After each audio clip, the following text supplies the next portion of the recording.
said, I'm Kate Williams. Hopefully we can run through this pretty quickly. I realize that there's a diversity of experience with folks here today, so think of this as a broad overview. And what I'm hoping to cover is what we collect in terms of surface fuel data, and again, just kind of the big picture on what we collect and some handy tools for capturing that information, when to collect that data, thinking before, during, and after fire, and then the software programs that a lot of this feeds into. And with that software, again, I'm just briefly going to mention the programs, what they're useful for, and a lot of those tools have really handy help functions. So if you're interested in using them, you can go into the details later or contact me and I'll help you with them.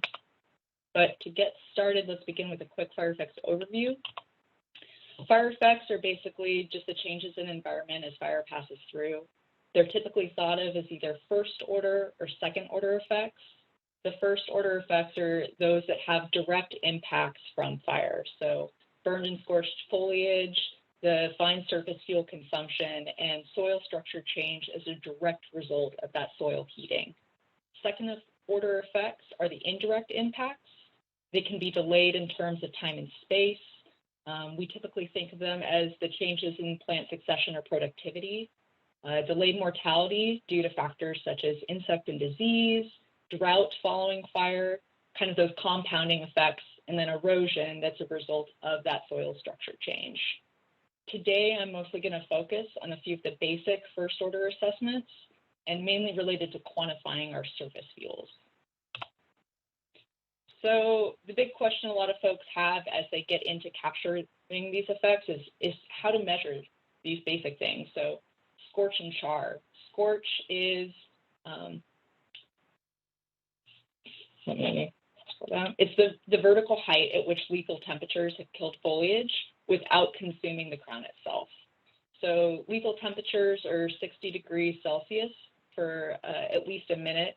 And when the foliage is exposed to that heat, it creates those red needles that we commonly see following fire. Scorch can take a few weeks to be detectable, and it isn't always obvious immediately following fire. So as we monitor that, that's one thing we want to keep in terms of our timeline in mind. Of we won't always be able to capture those first order effects as soon as the fire is out. Scorch is dependent on a few factors, including the fire line intensity, ambient air temperature, that live foliar moisture content within the crown itself, and wind speed. Char, on the other hand, is that blackened section of the bowl. So as you see black on the individual trees, or when you have black on the shrubs where it hasn't necessarily consumed the foliage, that's the char height that we're measuring. And that's important for looking at the impact of that heat to the direct cambium. So two different factors at looking at mortality and two different measurements. Fire intensity, it's the energy released from the flaming front. So we can look at the intensity of head fire, where that fire is moving forward, that biggest release of heat. We also have backing fire, where it's a lot less intense, a lot smaller flame lengths. And then we have flanking fire, that fire that moves out kind of parallel to or perpendicular to that flaming front. And then we have fire severity. Severity is the impact of fire on the environment, and it looks at both the damage to the vegetation and the soil. So as we think of these things, how do we get on the same page of measuring it? What are some easy ways of capturing and comparing between incidents? And I would recommend looking at the FireMon protocols. So FireMon was developed by the NPS, and it's a standardized set of methods for monitoring fire effects, including crown scorch, fire severity, and surface fuel consumption.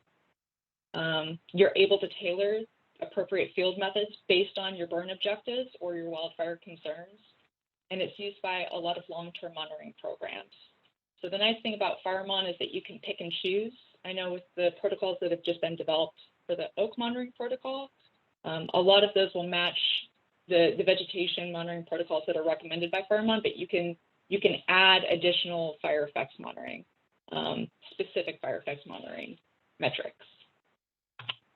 One of the handy things about FireMon is that it looks at both the integration of sampling strategies at the local scale as well as the large scale.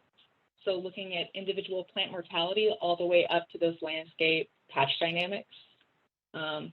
It looks at the temporal scale as well, immediately following disturbance in the short term and the long term. So going to those surface fuels, getting the surface fuels assessment looks at a number of factors, including your fuel loading, so that tonnage per acre, the fuel moisture content of both your live and your dead fuels, the arrangement and continuity on your landscape, as well as the bulk density and the soundness of your fuels. So how compact is that litter layer? How rotten are your logs that are on the landscape? And some of the handy tools that have been created by researchers divide these surface fuels into these size classes. So oftentimes with your dead and down woody fuels, you'll hear about 1 hour fuels, 10 hour, 100, and thousands. And this basically divides up your landscape into these little strata. So you can look at these fuel loadings by strata. You can look at your fuel moisture by strata. And it's a handy way of kind of breaking it down to look at those compounding fire effects of if only your fine and small fuels are available, and that's what fire is using as it passes through, what is that heat release doing to your overstory? How is that affecting your sprouting rate? So this scale is showing 4 examples of tools that are commonly used to identify and quantify surface fuels. On the far left, we have photo series, which are really rough ways of capturing fuels within systems. They're very quick to use. They're pre-made. They're kind of a best fit for all. On the other side of the scale, we have Brown's transects, which are ways to go and quantify by tallying the individual dead and down fuels. And then in the middle, we have fuel models and photo load sampling. And these are 2 tools that are commonly used to feed into fire behavior modeling applications that are a little bit more fine-tuned, and we'll quickly cover them. So fuel models, we have, there's sets of fuel bed characteristics that are used as input for a variety of those fire modeling applications. They were originally developed in the early 1970s, and they use a standardized set of equations and fuel bed inputs that predict fire behavior, including flame length and your rate of spread. So how much heat is being released and how quickly is your fire moving. These models are described by looking at the volumes of the various fuel strata. So as we look at this example, we have our 1 hours looking at these different examples. So this GR2 is a grass fuel model. GS2 is a grass shrub. TL, timber litter, and we can see what the loading within each of these fuel strata are. So as we look at our very fine, dead and down woody fuel, we can see in this grass fuel type, there is a component of that fine and dead. We don't have any of our bigger, heavier woody fuels. Most of our fuel loading is going to be in this herbaceous fuel loading input. If we look instead at our timber litter, we can see that, yes, we do have that fine, but we're going to have a lot more of this heavier, bigger diameter woody component and much less herbaceous or woody. So fuel models are really handy. They're the basis of a lot of the landscape level fuels packages. So the land fire data set that a lot of folks use for their big level modeling, that uses these fuel models at kind of a pixel by pixel scale. So it'll capture the fuel loading within and identify it by, this is a TL1. As we get into maybe a heavier sand, it'll go up to a TL2, and it differs between these different fuel models. For you as a land manager, the fuel models don't always capture treated areas well because they're generalizing. It's a best size fits all. If you want to go and actually easily and quickly capture the difference in your strata, I would recommend the photo load sampling method. And what this method does is it allows managers to estimate each fuel strata separately rather than choosing the best fit by conducting an ocular estimate of each strata within a square meter frame. And then you use this visual guide that you can see up here in the top right to hone in on your best fit tonnage. So you visually dissect, you as the observer, within the square meter frame by that fuel strata. So if I just want to look at my 10-hour fuel sticks, I would look at my frame and then I would choose which photo is kind of the best fit for it. And maybe I think that it's between these top two examples. And so I could easily say I think it's somewhere around 2 kilograms per hectare. And the estimates, the benefit of this method is that the estimates use a combination of coverage and fuel height. So you can also adjust your estimate if your fuels are, say, taller.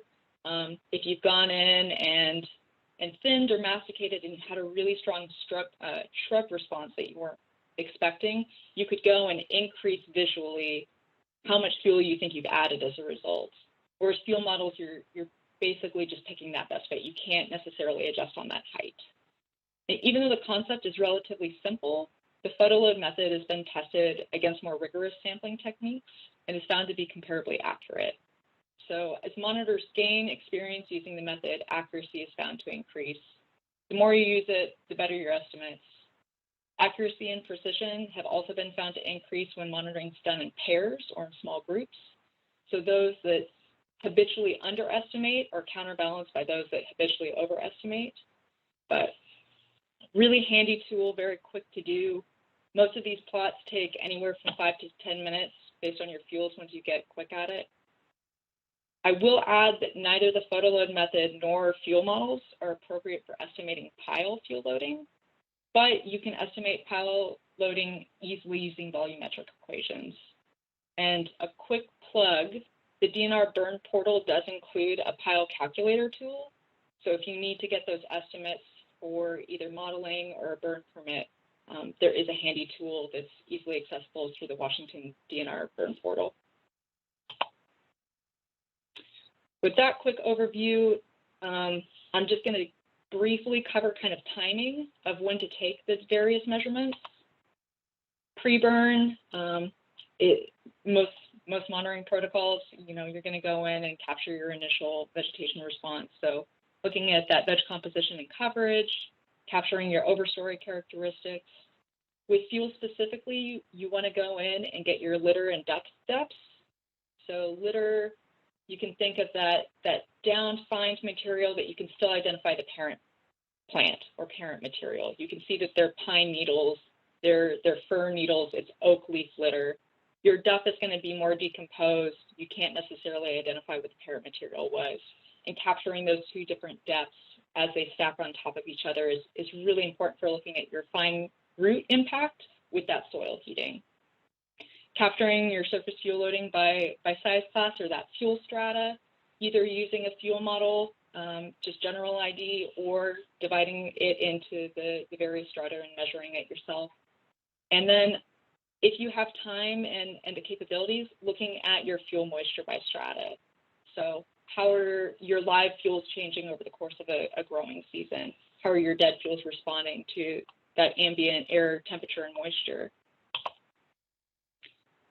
During an actual fire incident, whether that's prescribed fire or wildfire, very important to capture your current weather conditions. So looking at that dry air temperature, your relative humidity, wind speed and direction, and your percent cloud cover, or if you're in a prescribed burn, percent shading by smoke in the air. All very important for predicting and looking at how your fuels are responding as a result of these different weather conditions. And then for capturing your fire behavior, to go back to FireMon protocols, they do have data sheets that are very helpful for capturing that fire behavior and let you fill in the various metrics that you're looking at, but describing the fire type, how is that fire moving? Looking at the flame length, how much energy is that fire releasing? Rate of spread, is it moving quickly? Is it running up a hill? Is it quickly moving down the hill? And then residence time, how much time is fire staying at a specific spot? So if you have a big log right next to a mature overstory individual that you would like to see live, seeing how long fire is staying at that point and releasing heat at that cambium, releasing heat down into the soil and affecting that root system. And then after the fire has come through, looking at the consumption by fuel strata. So what could fire actually move through and fully consume before hitting a moisture extinction? Following burn, we want to look at capturing that fire severity. And within FireMon, they have a very handy coding system that you can look at both the substrate as well as the different vegetation metrics. And it's a simple rating system, but it's very handy for comparing between sites, and especially comparing between different types of vegetation. Important to capture, again, that scorch and char height, and then looking at the immediate versus delayed mortality. So that first order mortality that's a direct result of fire, as well as delayed mortality. What is fire compounded? And then capturing that resprouting. And so the management tools, where does this information feed to? Mary, I'm not sure where the data collected by our protocol is being stored, but just to briefly mention, FFI is an ecological database that can store and compare data from multiple site visits. You can choose from the FireMon protocols to automatically populate your plot description, or you can tailor your own. And although the in-program statistical analytics are pretty basic, this database can easily transfer to other common statistical applications, and it can transfer to some fire behavior modeling software. You can link your individual plots to observed fire behavior and then export those files. So it links both the ecological data as well as the fire behavior on site if you have that captured.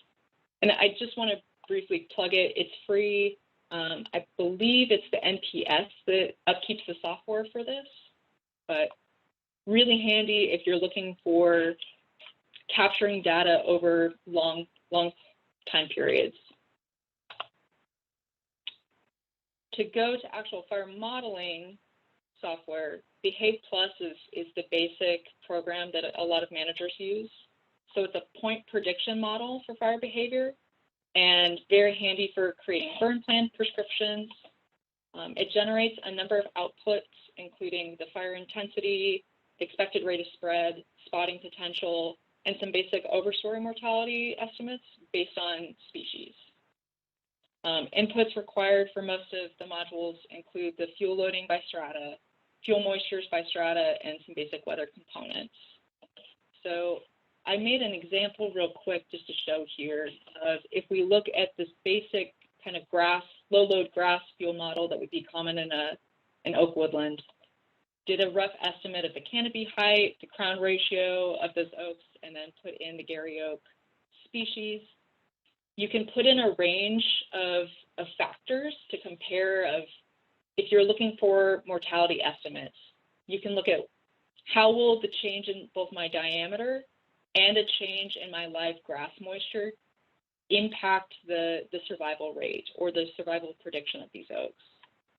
So Behave Plus will spit out these graphs and a lot of easily understood charts, but essentially what this graph is saying is my live herbaceous moisture, as I go from full green up at 300% moisture all the way down to fully cured at 30 down here, unless the grass is fully cured, it doesn't impact my probability of mortality.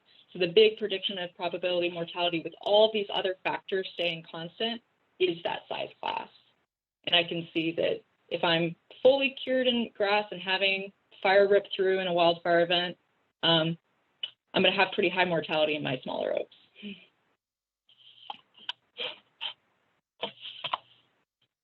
FOFM is a very handy program for looking at more specific tree mortality in partnership with fuel consumption, smoke production, and soil heating. So it's used to quantify fire severity, and it uses the same equations and modeling that Behave uses. So Behave kind of plugs into FOFM is an easy way to think about it.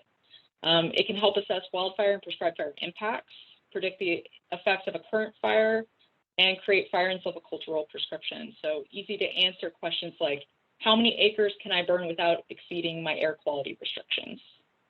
One thing to keep in mind is that FOFM's mortality predictions don't necessarily account for the seasonality of burn, the residence time of fire at that site, or any of the post-burn factors such as insects or drought. So it's just looking at that first order impact.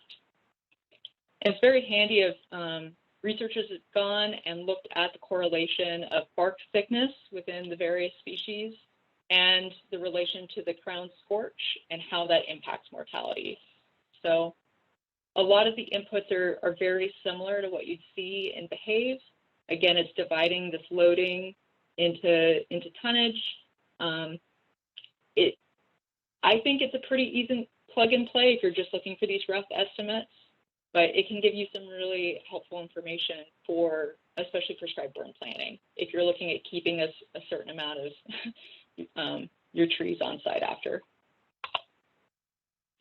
And the last software application I'm going to mention is IFTDIS. So IFTDIS stands for the Interagency Fuels Treatment Decision Support System, and it's a landscape level fire modeling app that uses that land fire data set for the fuels information. So it's using the fuel models as kind of those pixels that fire will move through.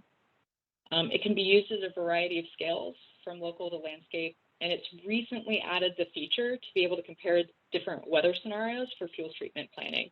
And when I say recent, I think that they just opened it up about 2 weeks ago.